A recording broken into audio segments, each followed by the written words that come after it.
Hi friends, it's Forrest, out here in the forest, and I'm curious, when was the last time that you showed some physical affection to yourself?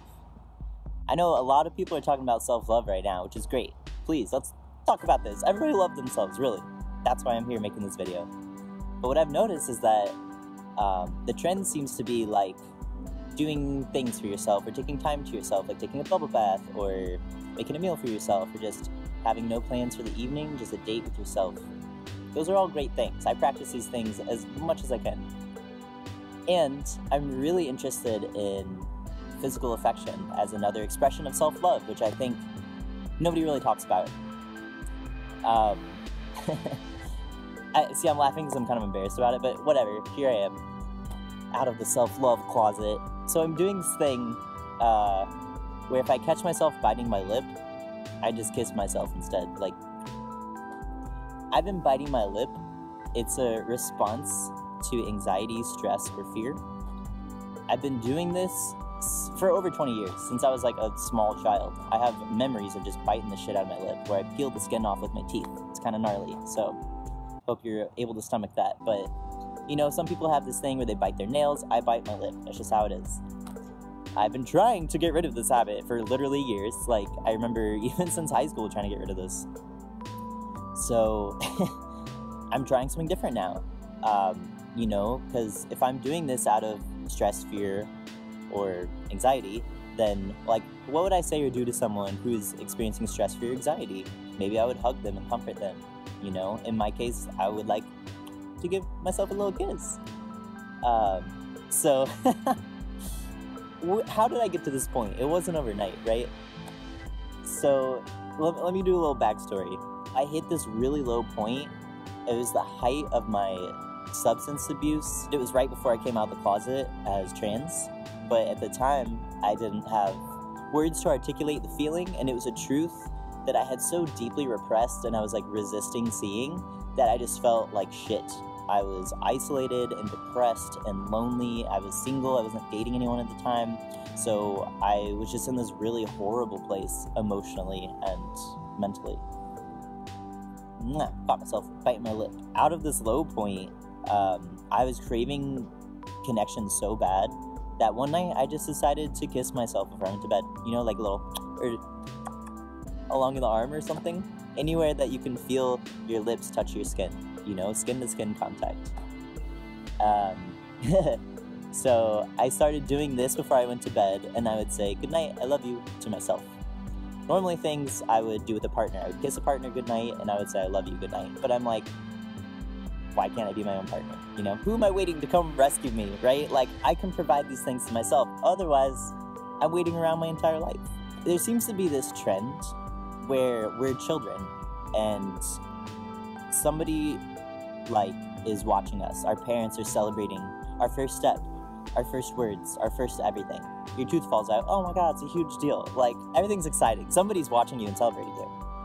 You go into elementary school, middle school, high school, somebody's celebrating you. If you're lucky enough to have parents that go to your teacher-parent conferences, like, even if you have some like improvements to make or whatever, your teacher's most likely going to say something positive about you. So there's this pattern of people celebrating you and watching you, observing you in your life. And then, okay, maybe you're working in an office setting, like after school, and you have a 6-month review or a year review, and then, you know, your boss goes over your accomplishments with you. Somebody is celebrating you. So it pretty much like trains us to rely on external validation for someone to see our accomplishments and celebrate our accomplishments. This is especially true if you have a vagina. I have a vagina. I know what I'm talking about, okay? People who are born assigned female at birth are socially conditioned by society to be modest. This means you're not talking about your accomplishments and you're not celebrating yourself at the risk of being called arrogant, right? So I think this is like even more compounded for women, non-binary people, and trans men. I notice myself like putting the external validation, like waiting to get told I'm cute, I'm adorable, I'm lovable, I'm sweet, I'm whatever, from my romantic partners. Like, usually in the past, that would be my source of, like, those things basically that your parents would tell you as a kid. You know, I don't think it's any coincidence that we call our lovers baby. You know, we like treat each other like babies and parents. It's so interesting. The invitation, like a practice of self-love, if you really want to change your life and experience the world in a different way, practice acknowledging yourself. Practice acknowledging yourself for trying that new thing that you felt scared of trying, but you did it anyway. Acknowledge the courage that it takes to do that. Acknowledge the creativity that you bring everywhere you go, and like the creative solutions and the resilience, like going to work every day even when you don't feel like it, or doing things you don't want to but you know will serve you in some way. Like, acknowledge yourself all throughout the day, at least 3 times a day. Maybe that's a starting place. But here's the thing. The way that we treat ourselves is the way that we treat other people. If I have a judgment about someone else, like I used to have a judgment like, oh, my nose is so crooked, it's so ugly. If I see someone else with a nose that I think is crooked, I'm going to be like fixated on their crooked nose and how ugly it is. But it's really just a reflection of how I see myself. Other people bring out pieces of ourselves. That's why they say, like in dating, it's just a mirror of yourself. Like, you're really interacting with yourself. That other person is just triggering these pieces of your past and bringing it into the present moment. But like, if I practice truly loving myself, acknowledging myself for all the great things that I do throughout my day, even if it's not like I made $1 million today, what if it's like, oh, I changed a pattern in my dating life to where I'm no longer doing this toxic thing and I'm doing this really wonderful thing that feels great for both of us. That is so worth acknowledging. The more you can connect with yourself, physically love on yourself, acknowledge yourself for being cute, for being adorable, for being lovable, like, date yourself. Another practice I did was listening to romantic songs, and when people are singing about you, like their partner, I was thinking of me singing it to myself. So that's another way you can try on self-love. And you might notice that it feels difficult to receive at first. And just consider that, like, maybe that comes from your past. Did somebody tell you it was wrong to do that? Did you get shamed for doing that? You know, like, we experience the current moment through an accumulation of our past experiences, which could be social conditioning, which could be some traumatic experiences or some positive experiences. At first, I was embarrassed to be biting my lip in public and then being like, fuck, now I have to kiss myself. How embarrassing. Like, this looks weird. But then I realized, like, what kind of a world are we living in where it would be weird to, like, love yourself in public, right? Like, that's just not the world I want to live in. I would love to live in a world where everybody loves themselves, because then there wouldn't be any violence, huh? Just think about that. Think about that. What a fucking world we would live in if everybody was loving on themselves all the time. When you treat yourself with love and respect, you're treating other people with love and respect. If you see your body as just a body, and like, coming from me as a trans person, this is like no small thing that I say this, like, I've done a lot of work around this, then you're not walking around judging other people's bodies, right? You can just be more in the present moment, and it's more about connecting to the other person or sharing an experience together. It's not about picking people apart for what they don't have or how not good enough they are. If you believe that you are good enough just by existing, nobody else has to prove anything to you. The energy that you put out into the world is the energy that you receive back, right? So my invitation to you is to continue doing all the self-love practices you're doing, and try on some physical affection.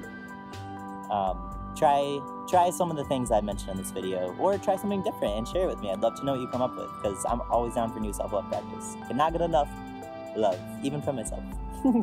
If you put out this energy, like, your energy will shift, trust me. Like, you have to experience this to know it. Just try it out. Try it out for like 2 weeks. Try it out for 1 week. Try it out for 2 days. Try it out for something, right? Just try it and see what shifts in your life. Try out loving yourself consistently every day, and then see what happens in your romantic life. Just see how it shifts. I did this thing once where I got together with a group of friends. We sat in a circle and we talked about self-love as the topic, right? And then we all had arts and crafts time, and we wrote love letters to ourselves. So here's my love letter to myself. I painted this with watercolor. It's in an envelope, so I just keep it on top of my dresser, and anytime I'm feeling like insecure, if my heart is hurting, if I'm feeling fear, anxiety, stress, anytime where I'm feeling alone and I would love someone to comfort me, comfort myself, I read this love letter to myself. You can't really read it from here. It says really beautiful things, trust me. Oh, I see that it's upside down now, it's fine. It doesn't matter.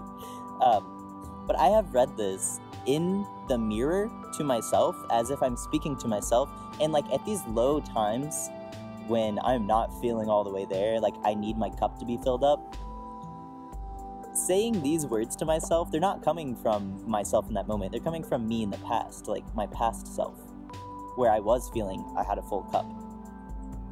To tell myself these words from my own mouth that I otherwise would not have access to in a low moment, I cannot tell you how many times I've just cried in front of the mirror reading this to myself. And you might think like, oh, crying, gross, I don't want to cry, but these were really cleansing, nourishing tears, let me tell you.